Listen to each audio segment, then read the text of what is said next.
नमोस्तु नमोस्तु।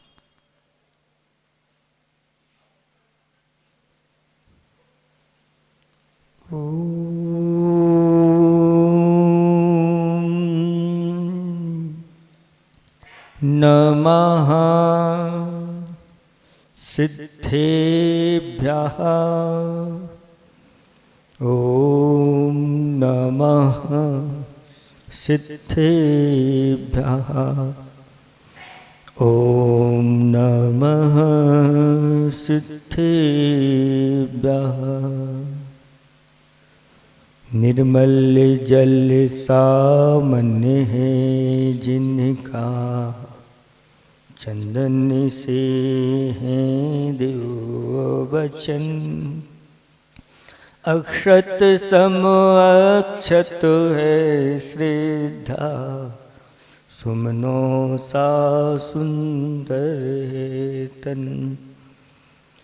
नैवेद्य चरित्र जान है दीपक बसु विधि करते धूप दहन। ध्यान सुफल है अर्घ्य समाधि मुनिवर तुमको नित्य नमन। अनर्घ पद को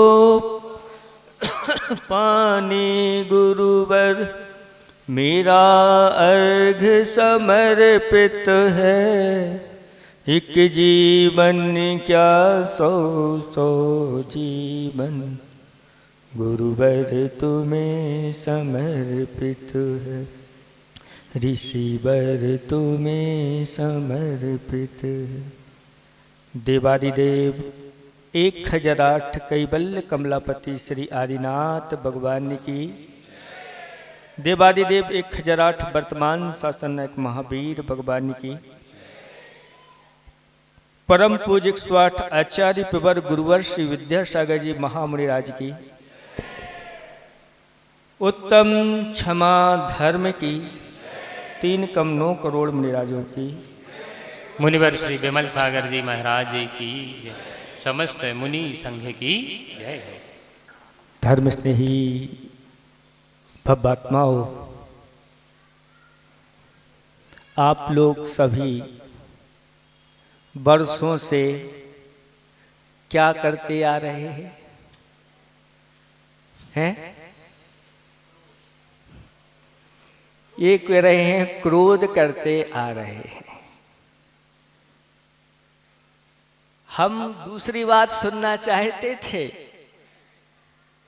लेकिन आपने दूसरी बात कर दी। मतलब दो पार्टी संसार में हैं। एक पार्टी एक तरफ है, दूसरी पार्टी दूसरी तरफ है।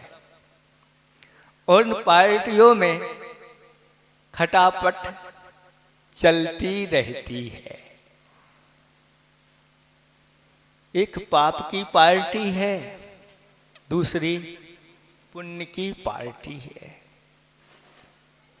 एक तरफ धर्म की पार्टी है और दूसरी तरफ अधर्म की पार्टी है। एक तरफ दुख की पार्टी है, दूसरी तरफ सुख की पार्टी है। एक तरफ शांति है तो दूसरी तरफ अशांति और क्रांति है और भ्रांति है। इसी का नाम तो संसार है। अगर ये सब चीजें ना हो और मात अकल एक शांति शांति रहे तो क्या हो जाएगा? और मात्र अशांति ही अशांति रहे। अगर एक का लोप हो गया तो दूसरे का भी लोप हो जाएगा। इस संसार में एक दूसरे के साथ ही चलते हैं। लेकिन अगर संसार से पार हो गए तो मात्र एक की ही पार्टी रहती है। फिर हमेशा हमेशा के लिए वह खटपट बंद हो जाती है। आचार्य भगवंत कहते हैं हम वर्षों से क्रोध नहीं कर रहे हैं, हम अनादि काल से क्रोध करते आए हैं। और उनके वर्ष कोई गिन सकता है क्या? भगवान भी नहीं बता सकते। सुन रहे हैं आप लोग कि आपने पहली बार क्रोध कहाँ किया था? भगवान ने केवल ज्ञानी नहीं बता सकते। क्यों नहीं बता सकते? क्योंकि आदि उसका है ही नहीं। अगर भगवान ने बता दिया तो आदि हो जाएगा। अनादि काल से हमारी आत्मा इस प्रकार के कार्य करती आई है। लेकिन धर्म हम कब से कर रहे हैं, ये आपसे पूछ रहे थे कि कितने वर्षों से। तो आप बता सकते हैं महाराज बहुत वर्षों से हम धर्म कर रहे हैं। किसी के 10 वर्ष हो गए होंगे, किसी के 20 वर्ष हो गए होंगे, किसी के 40, कोई 60, अधिक से अधिक कोई 70 का होगा। और इससे बढ़ जाना है कोई क्या है? 85 के तो 85 वर्ष लगभग मान के चलो कि तब से आपका धर्म चल रहा है। लेकिन वह धर्म करते हुए भी हम उस धर्म को प्राप्त हुए हैं कि नहीं हुए हैं? क्योंकि आपको बार बार इस धर्म के बारे में, उत्तम, क्षमा आदि धर्मों के बारे में बार बार सुनने को मिलता है। लेकिन वास्तविक धर्म हमारे अंदर आया है कि नहीं? आपके अंदर भी और हमारे अंदर भी आया है कि नहीं? तो वास्तविक धर्म का स्वरूप क्या है? बत्थु स्वभावो धम्मो। वस्तु जो अपने स्वभाव को प्राप्त कर लेती है अथवा उस स्वभाव में लीन है, वही उसका धर्म कहलाता है। और आत्मा का धर्म क्या है? आत्मा का धर्म है अपने शुद्ध स्वभाव की प्राप्ति हो जाना। आज तक हमें उस शुद्ध स्वभाव की प्राप्ति नहीं हुई है। निश्चय से तो एक ही धर्म है, वह क्या है? अपने आत्मा के स्वभाव को प्राप्त कर लेना। लेकिन उस निश्चय धर्म की प्राप्ति करने के लिए जब तक व्यवहार धर्म को नहीं अपनाते तब तक उसकी प्राप्ति नहीं हो सकती। आज तक किसी को ना हुई है ना होगी। उस शुद्ध स्वभाव को प्राप्त करना है तो हमारे आचार्य भगवंतों ने कहा कि अपने जीवन में इन उत्तम, क्षमा आदि 10 धर्मों को धारण करो। उत्तम शब्द क्यों इसके साथ जुड़ा?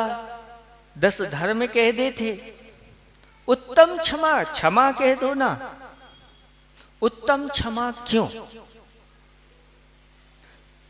उत्तम क्षमा इसलिए कहा है कि लोग क्षमा तो मांगते हैं, क्षमा करते हैं, लेकिन ऊपर ऊपर कुछ करते हैं, कुछ दिखाने के लिए करते हैं और कुछ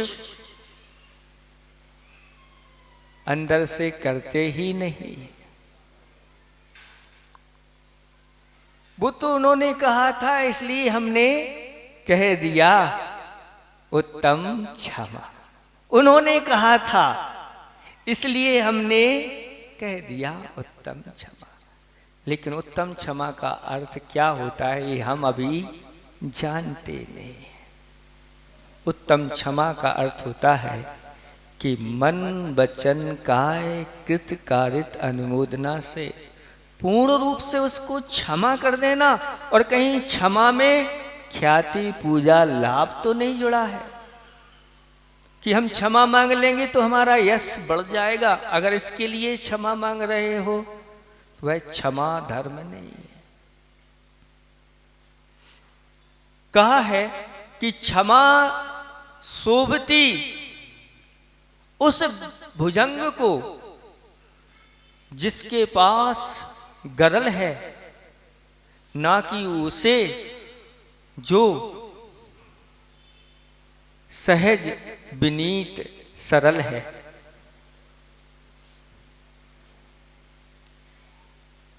जो सरल है, विनीत है, सहज है, वो तो है ही, लेकिन अगर उस भुजंग के पास इतनी शक्ति है किसी को अगर कर दे डस ले, और उस भुजंग के ऊपर अगर किसी ने पत्थर मार दिया और वह कहता है कि नहीं मुझे क्षमा धारण करना है, तो वास्तव में वह क्षमा कहलाती है।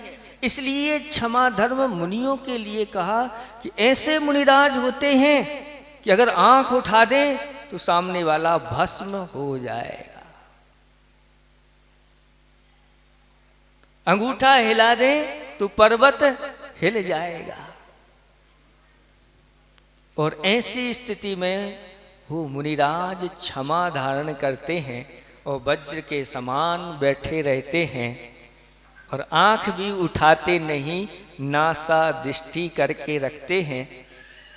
ऐसे उपासनाथ भगवान क्षमा धर्म में प्रसिद्ध हो गए। अनंत बल के स्वामी बैठे हुए हैं, लेकिन अपने स्वभाव को अगर प्राप्त करना है तो शांत रहना बहुत जरूरी है। आचार्य श्री जी ने एक खाई को लिखा है, मलाई कहाँ, मलाई कहाँ अशांत दूध में, सो प्रशांत बनो। दूध उबल रहा है, खदबद खदबद कर रहा है, उसमें मलाई पड़ती है, उसमें उंगली डालने की भी लोगों की हिम्मत नहीं होती। मलाई की तो बात अलग है, लेकिन वह जब दूध शांत हो जाता है तो उसमें मलाई आ जाती है।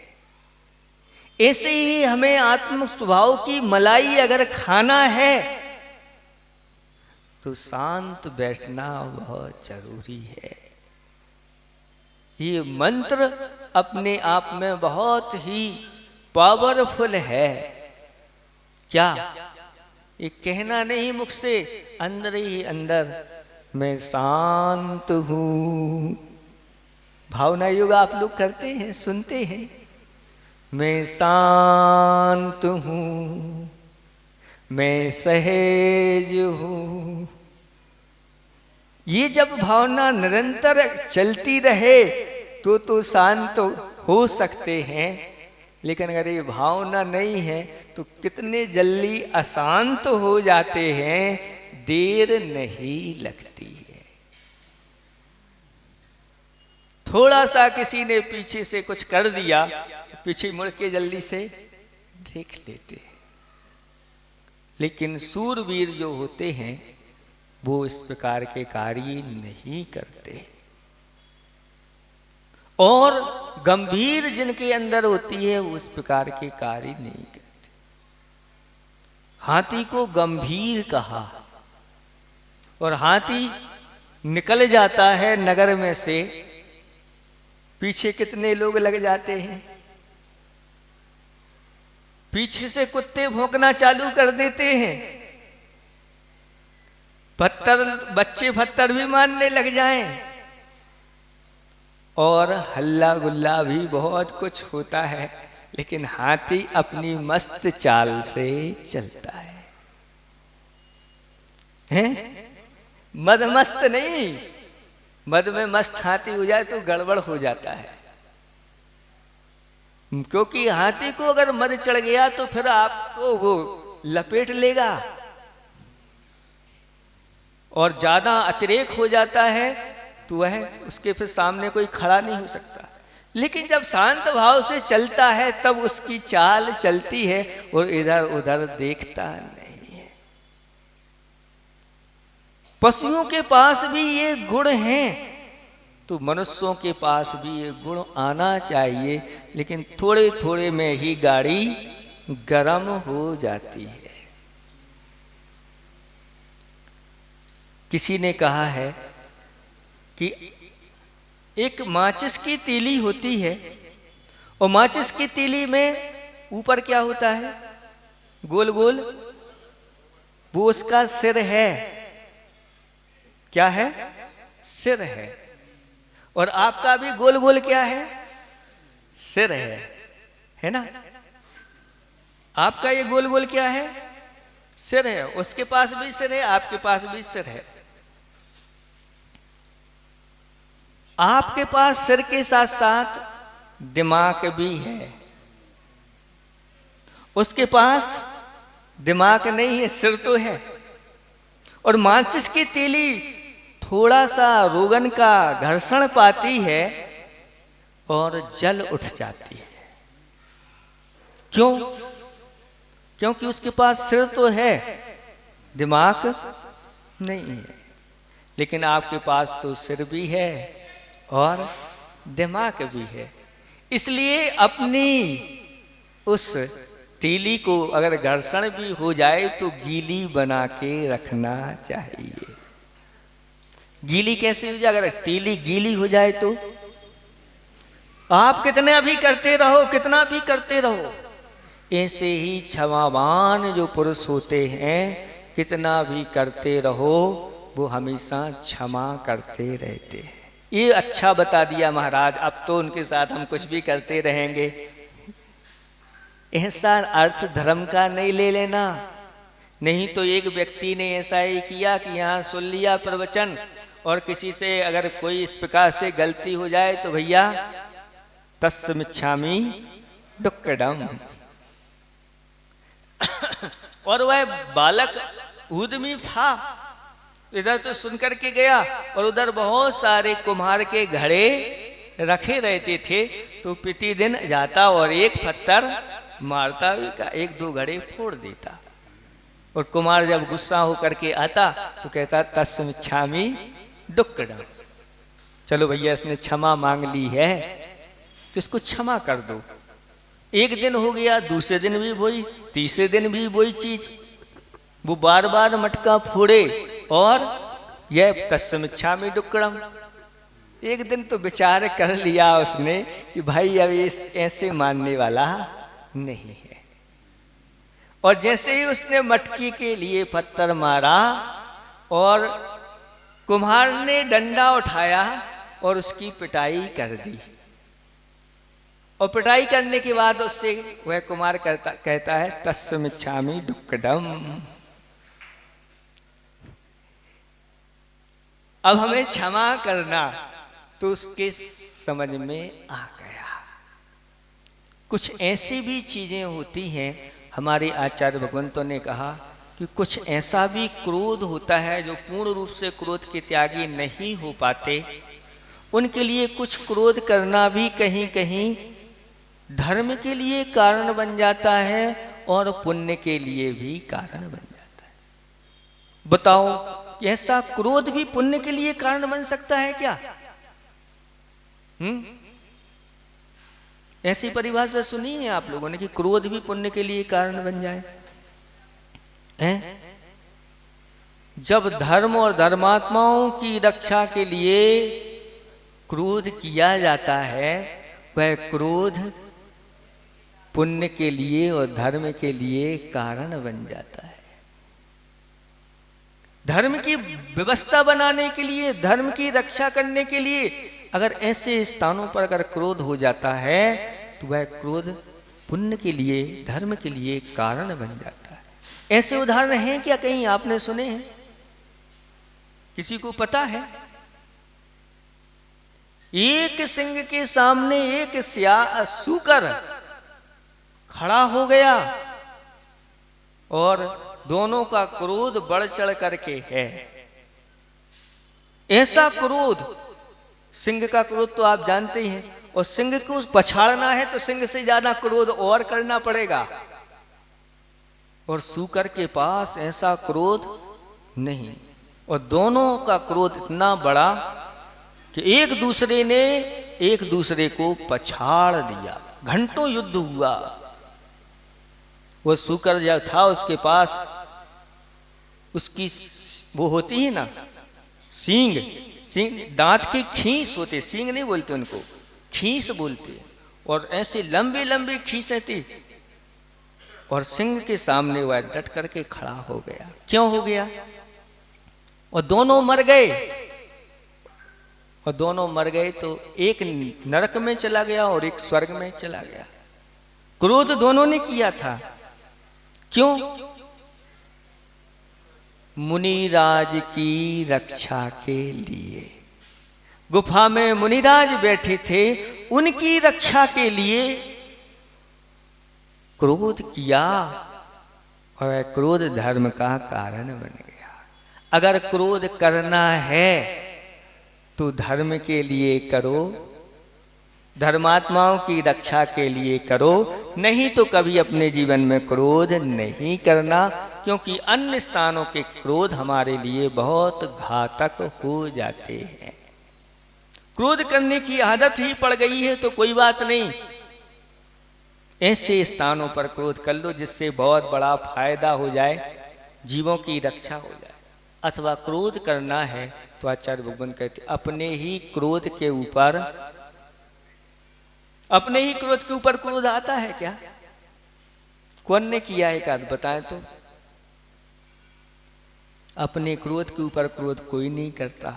अपने क्रोध के ऊपर क्रोध अगर करोगे तो अपने आप शांत हो जाओगे। उसको अगर बुझाना है अग्नि को तो शीतलता से बुझाना पड़ेगा। कर्म रूपी शत्रुओं को जीतना है तो हमें क्षमा रूपी सेना को तैयार करना पड़ेगा, क्षमा रूपी शस्त्र को हाथ में लेना पड़ेगा, क्षमा रूपी ढाल को अपने हाथ में लेना पड़ेगा, तब जाकर के वह कर्म शत्रु। पार्श्वनाथ भगवान की स्तुति करते हुए कुमुद चंद्र महाराज आचार्य भगवंत कहते हैं कि भगवान क्रोध को तो आपने पहले से जीत लिया था, फिर क्रोध के बिना आपने कर्म रूपी सेना को कैसे जीत लिया? क्योंकि सेना को, शत्रुओं को जीतना है तो बिना अंदर से क्रोध आए बिना जीत नहीं सकते। फिर उन्होंने अपने ही भक्ति के माध्यम से समाधान किया कि अग्नि सिर्फ वन को जलाती है, तो क्या ऐसी भी कोई चीज है जो अग्नि के बिना वन जल जाए? अग्नि के बिना वन जल सकता है क्या? बताओ, नहीं जल सकता। लेकिन ऐसी भी कोई चीज है कि उसके बिना भी वन जल जाता है। वह क्या है? जब पाला पड़ जाता है, जब ठंडी इतनी तीव्र पड़ जाती है कि अति हो जाती है, इतनी शीतलता होती है, उसके कारण से वृक्ष पूरे के पूरे जल जाते हैं, फसल नष्ट हो जाती है। अग्नि से नहीं, काय से?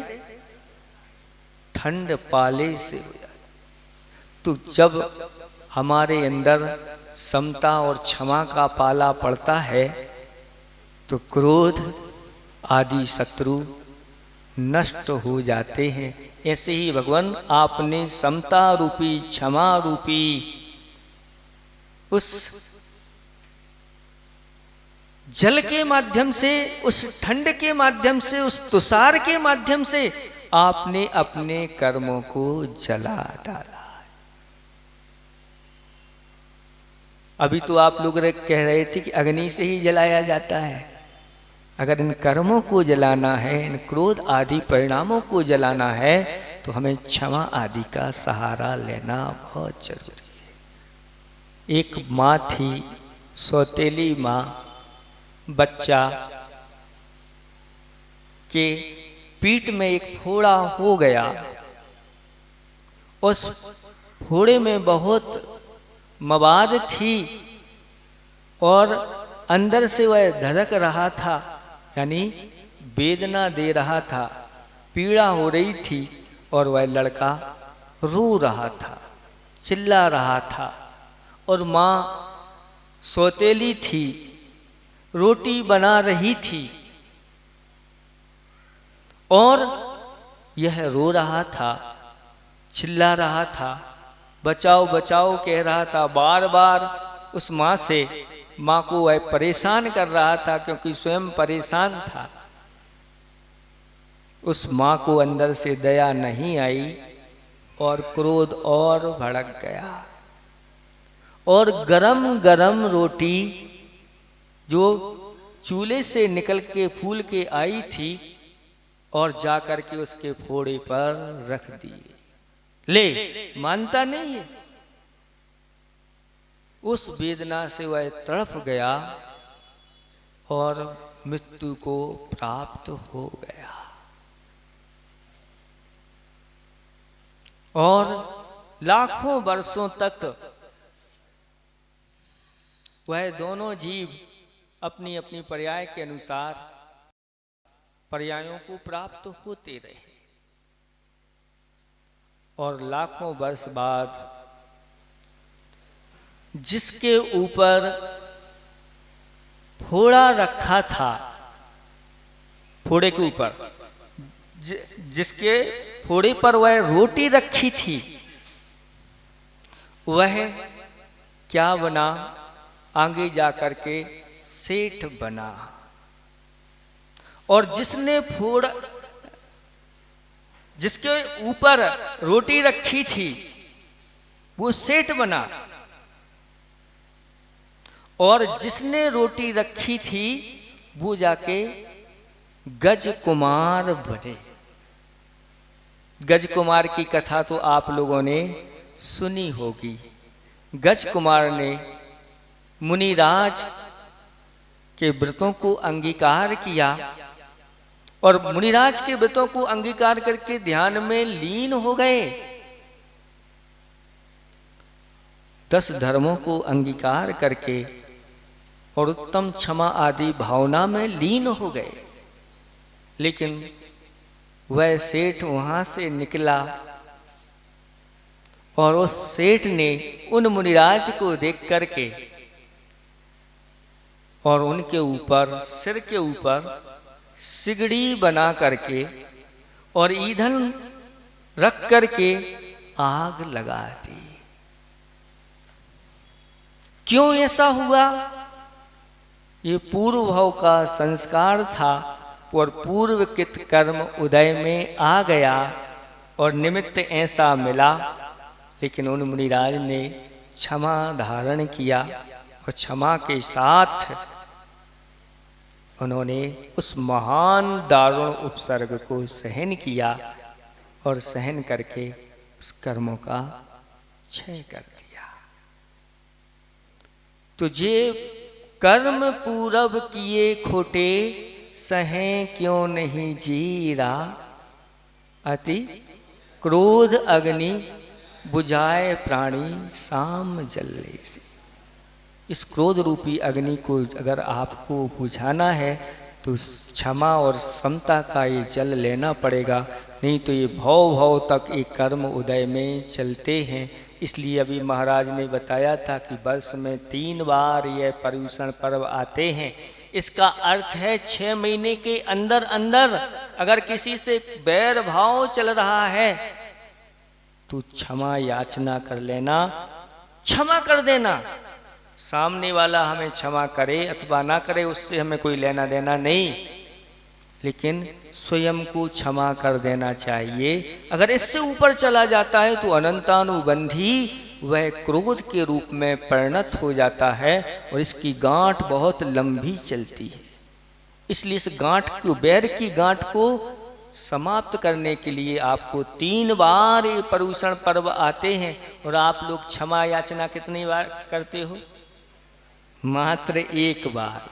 जब तक वह पार ना हो जाए 6 महीने के बाद अनंतानुबंधी की बन जाती है, और फिर आप लोग कहते हैं क्षमा। लेकिन क्षमा भी किससे कहते हैं? जिसने अपना कुछ बिगाड़ा नहीं है, जो अपने मित्र मंडली हैं, ऐसे लोगों से तो आप लोग अच्छे से क्षमा मांगते हो। और जिससे क्षमा मांगना है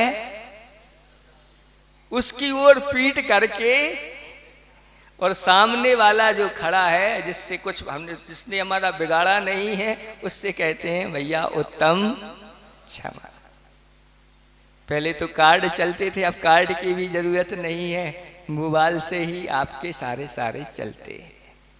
लेकिन क्षमा उनसे मांगना चाहिए जिनसे हमारी खटपट चलती है। और सबसे पहले तो खटपट घर में होती है, सास की बहू से, बहू की सास से। तो इस प्रकार सास बहू को पहले सबसे पहले क्षमा प्रतिदिन मांगना चाहिए अगर कुछ हो गया है। और प्रतिदिन नहीं मांग सको तो 15 दिन में 1 बार मांग ली, उसमें भी नहीं हो सके तो 4 महीने में 1 बार, 4 महीने तो 6 महीने के अंदर अंदर तो ये कर ही लेना चाहिए, नहीं तो नहीं। ये उत्तम क्षमा धर्म है, इसको आप और हम सब वर्षों से, लेकिन यथा योग्य इन कसाओं को समन करना बहुत जरूरी है, नहीं तो हम अपने लक्ष्य तक प्राप्त नहीं कर पाएंगे। हमारा निश्चय धर्म उसको हमें प्राप्त करना है तो व्यवहार धर्म, उत्तम क्षमा आदि को अपने जीवन में उतारना पड़ेगा। और ये उत्तम क्षमा आदि धर्म तभी आ सकते हैं जब अपने जीवन में रत्नात्रय आए, और रत्नात्रय तभी हमारा सुरक्षित रह सकता है तो हम प्राणियों के ऊपर दया करें, और दया बिना क्षमा के होती नहीं है। इसलिए सबसे पहले ये क्षमा की नींव पर बाकी के धर्म टिके हुए हैं। क्षमा नींव है और ऊपर की ये मंजिल है, बाकी 9 मंजिल और हैं, और बीच में क्षमा, नीचे क्षमा है। और अगर नींव अगर वो डगमगा गई तो ये सारा का सारा महल डगमगा जाता है। इसलिए इन क्षमा के स्वामी, 10 धर्मों के स्वामी क्रम से ऊपर उठते चले जाते हैं मुनिराज, और ऊपर जाकर के 10वें गुणस्थान तक यह क्रोध रहता है। 10वें को जब पार कर जाते हैं, 12वें गुणस्थान में पहुंचते हैं तो पूर्ण रूप से उनके अंदर 10वें तक लोभ बताया है, 9वें तक क्रोध रहता है। 9वें के ऊपर जैसे ही चले जाते हैं क्रोध से रहित हो जाते, मतलब करने, फिर भी सत्ता में रहता है। 10वें में, 11वें में भी सत्ता में रहता है, लेकिन अगर 10वें से सीधे 12वें में पहुंच जाते हैं तो वहाँ पर क्रोध का अभाव हो जाता है। अगर किसी के क्रोध का अभाव है तो वह 12वें गुणस्थान वर्ती, 13वें गुणस्थान वर्ती, 14वें गुणस्थान वर्ती उससे रहित हो जाते हैं। आप लोग अब तैयार हो जाओ। कुछ लोग तो कहते हैं कि भाई आज का दिन है क्षमा का, तो आज तो हम सबसे क्षमा मांगेंगे, फिर बाकी के दिन 364 दिन क्या करेंगे? ऐसा नहीं। आज के अंदर ही अपने अंदर ऐसा बीज बोलो कि नहीं, इस क्षमा को तो हमें डालना, और ये सूत्र बार बार अपने अंदर लगाओ, क्योंकि यह कर्म कब कैसा उदय में आ जाए और कैसे फल दे। इसलिए प्रयास तो ये करना कि सबको क्षमा, सबसे क्षमा, सभी परमात्मा बन। अगर ऐसी भावना अपने अंदर आ गई तो समझ लेना कि हमारा कोई अब शत्रु नहीं है। और अगर हमारा कोई शत्रु है तो भीतर बैठा हुआ क्रोध है अथवा पाप है, यही हमारा शत्रु है। धर्म हमारा मित्र है, इसको आप मित्र बना करके चलिए तो अपना जीवन बहुत सफल होगा। नहीं तो कितने भव निकल गए हैं, इसकी कोई गिनती नहीं। भगवान भी नहीं बता सकते। और फिर अगर इस प्रकार के करते रहे तो आगे कितने और आने वाले हैं ये तय से। इसलिए घर से निकालें, बाहर निकालें, तन बिदारें आदि आदि आप सब पढ़ते हैं। इन पंक्तियों को हमेशा हमेशा कंठस्थ कर लो। और जब भी इस प्रकार का आए कि भावना करो, 10 धर्मों की भावना निरंतर करते रहना चाहिए। समय आपका हो गया है, इतना ही हम पर्याप्त समझते हैं कि हमें अपने स्वभाव को प्राप्त करना है। तो इन 10 धर्मों को अपने अंदर उतारना है। पूर्ण रूप से तो आप उतार नहीं सकते, क्योंकि आप ग्रस्त हैं। यथा योग अनंतानुबंधी क्रोध तो आपका नहीं होना चाहिए, क्योंकि आप देवशास्त्र गुरु के भक्त हैं। और अगर अणुवृत्ति बन गए हैं तो अनंतानुबंधी अप्रत्याख्यान संबंधी क्रोध नहीं होना चाहिए। और अगर महावृत्ति बन गए हैं तो अनंतानुबंधी अप्रत्याख्यान और प्रत्याख्यान 3 प्रकार का क्रोध तो नहीं होना चाहिए। और अगर मुनि बन गए हैं तो संजलन की तीव्रता तो नहीं होना चाहिए, मंदता होना चाहिए। और जो जितनी मंद कसाय होती चली जाती हैं उतने ही ऊपर उठते चले जाते हैं। आप सब ऊपर उठें, इन धर्मों को अपने अंदर पालन करें। इन्हीं भावना के साथ अहिंसा परमो धर्म की